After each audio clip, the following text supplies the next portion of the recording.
New at 10, we're learning more about a man accused of injuring a Huntsville police officer and stealing more than $1,000 worth of merchandise from the Target in South Huntsville. WAAY 31's Will Robinson-Smith is live at police headquarters. He spoke with the department about this most recent arrest and has been going through court documents to learn more about how Blake Reed, the suspect's criminal past, factors into this latest case. Will? Well, prosecutors in this case argue that Reed's nearly year-long history of allegedly trying to shoplift in Huntsville is more than sufficient to keep him behind bars until he stands trial. Jones Valley Target shoppers were greeted by Huntsville police investigators on Thursday after the store was the target of a shoplifting. Officers attempted to make contact with the subject. The subject began to fight with the officers, and once the fight ensued, the subject got away.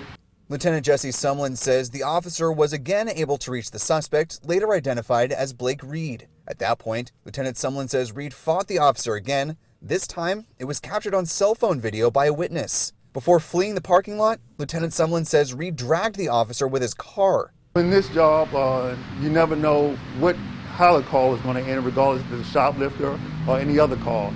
You still practice your officer safety at all times. But while Reed was arrested a short time later following a vehicle pursuit, it was hardly his first arrest connected to shoplifting. This Home Depot here on North Memorial Parkway is one of several places that court documents state that Reed was targeting for shoplifting. In fact, that list included multiple runs on places like Target, Staples, as well as Rural King, and all totaling about $9,800 worth of stolen goods. In fact, between January 25th of last year and February 3rd of this year, Reed was arrested 9 times for third-degree theft and once for second-degree theft. That fact pattern, along with the assault, was enough for prosecutors to ask that Reed's nearly $53,000 bond be revoked. District Attorney Robert Broussard said in the motion, quote, "No measure short of incarceration will protect the public from the dangerous behavior of the defendant." Lieutenant Sumlin says even with suspected repeat offenders like Reed, they will continue to respond in the same way. It's our job to come out here and protect the citizens of this great city, and regardless of if you're a repeat offender or you're a first-time offender, we're still out here to do our job.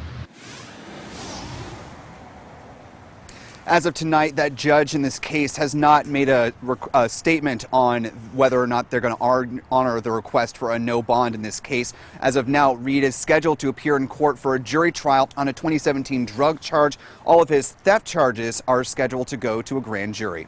Reporting live in Huntsville, Will Robinson-Smith, WAAY 31 News. Thanks, Will. Now, the officer who police say was dragged by Reed's car received minor injuries, was treated and released from Huntsville Hospital.